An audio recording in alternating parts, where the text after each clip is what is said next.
Hello সবাইকে, welcome to my another blog. কেমন আছেন সবাই? আমরা অনেক ভালো আছি। আপনারা কেমন আছেন কমেন্টে জানিয়ে দিবেন। আমরা সবাই মিলে রেডি হয়ে নিচ্ছি, কারণ আমরা এখন মাসির বাসায় ঘুরতে যাব। আর মামা সবাইকে বকা দিচ্ছে, তোরা নিমন্ত্রণ খেতে যাবি নাকি বিয়ে বাড়িতে যাবি, এমনভাবে রেডি হচ্ছে সবাই। দেন আমরা সবাই মিলে বের হয়ে গেলাম। আর হাজারি লাইন থেকে বের হলেই শিব মন্দিরটা চোখে পড়ে। সবাই এখানে প্রণাম করে নিলাম বের হওয়ার আগে। দেন আমরা সবাই গাড়িতে উঠে গেলাম। উঠে মাসির বাসার উদ্দেশ্যে রওনা দিচ্ছি, কারণ মাসির বাসায় নিমন্ত্রণ করেছে। দুপুরে খাওয়া দাওয়া করে দেন আমরা পতেঙ্গা যাব।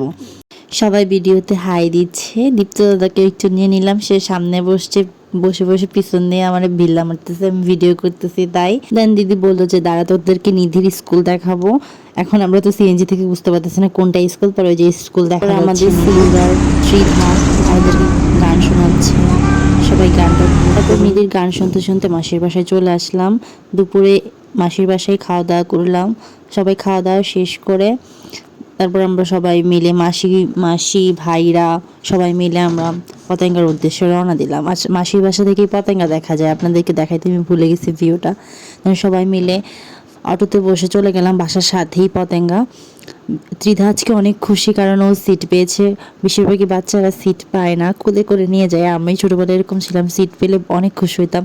দিদিও হাই দিচ্ছে। জোস একটা টাইমিংয়ে আমরা বিচের পাড়ে গিয়ে নামলাম। আর কিছু সময় যদি লেট করতাম তাহলে সূর্যটাকে আর পেতাম না। সূর্য অস্ত যাচ্ছে, আমরা সমুদ্রের পাড়ে যাচ্ছি। মানে কি একটা বলবো, সূর্যটা এত সুন্দর লাগতেছে আর সবাই অনেক তাড়াহুড়া করে যাচ্ছি। সমুদ্র সবাইকে যেন টানতেছে। এই মুহূর্তটা যে আমার কাছে কি ছিল, আর কয়েক মিনিট সূর্যটা থাকবে আর আমরা সমুদ্রের পাড়ে গিয়ে নামবো। এত তাড়াহুড়া করতেছিলাম ক্যামেরাটা নিয়ে, সবাই অনেক বেশি এক্সাইটেড। আর সূর্যটা কি দারুণ লাগতেছে, তাই না? সবাই পানিতে, এই মুহূর্তটাতে সবাই এত তাড়াহুড়া করতেছিলাম কখন আমরা ওই পাশে যাব, সিঁড়িটা কোথায় আছে, কিভাবে নামবো। সবাই তাড়াহুড়া করে ওই পাশে যাচ্ছিলাম আমরা। দীপা দিদি সামনের দিকে হেঁটে যাচ্ছে আর আমি ভিডিও করছি। পিছনে নূপুর দিদি ডাক দিয়ে বলছে আমাকে ভিডিও কর, তারপর দিদিকে একটু ভিডিও করে নিলাম। দেন আমরা চলে আসলাম সমুদ্রে। কি দারুণ! মামি সমুদ্রে নেমে কি যে করবে বুঝতে পারতেছে না। এই তো শুরু তাদের।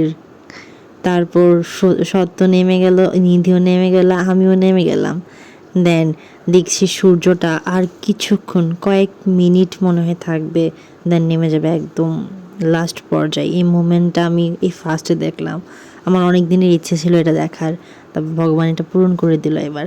আর সে একদম একটু দেখা যাচ্ছে সূর্যকে।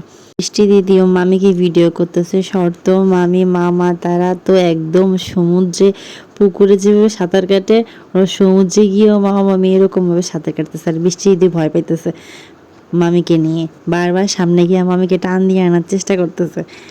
মামি তো আসবে না, মামি বলে না আমার কিছুই হবে না, কিছুই হবে না। মামাও একদম পুকুরে যেভাবে স্নান করে সমুদ্রে গিয়ে এভাবে সাঁতার কাটার ট্রাই করতেছে।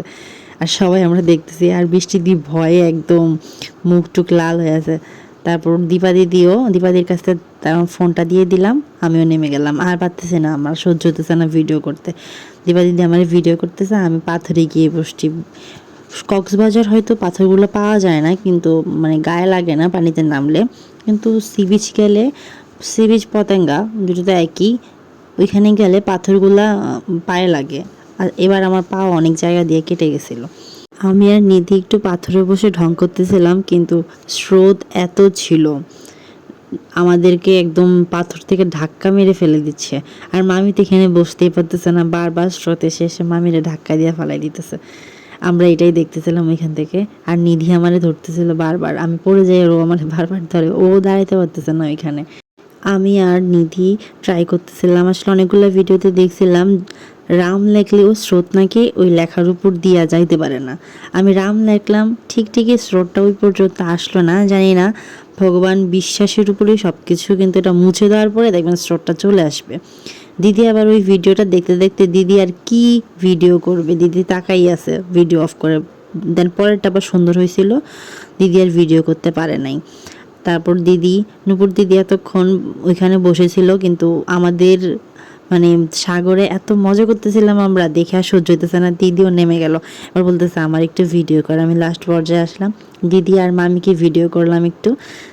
অনেক সুন্দর লাগতেছে, তাই না? আমার মামি এমনি অনেক সুন্দর। তারপরে এখানে একটু ভিডিও করে নিলাম। দেখেন এখানে কত মানুষ ছিল ওই টাইমটাতে। সূর্য ডুবে আকাশে চাঁদ উঠে গেছে, আমাদেরও বাসায় যাওয়ার সময় হয়ে গেছে। দেন আমরা সবাই মিলে বাসার উদ্দেশ্যে রওনা দিলাম। দেখেন কি সুন্দর লাগতেছে চাঁদটা, তাই না? সমুদ্রের সূর্য যেরকম সুন্দর লাগে, চাঁদ এর চেয়ে দ্বিগুণ বেশি সুন্দর লাগে, জানেন? দেন আমরা এখানে একটু পেঁয়াজও নিলাম। কাঁকড়াও অর্ডার করা হয়ে গেছে, পরে কাঁকড়া আসলো, খাওয়া দাওয়া করে সবাই মিলে বাসায় চলে আসলাম। ওই দিন মাসির বাসায় ছিলাম রাতে। তো ব্লগটা এইটুকুই। সবাই ভালো থাকবেন, সুস্থ থাকবেন, দেখা হবে আরেকটি ব্লগে।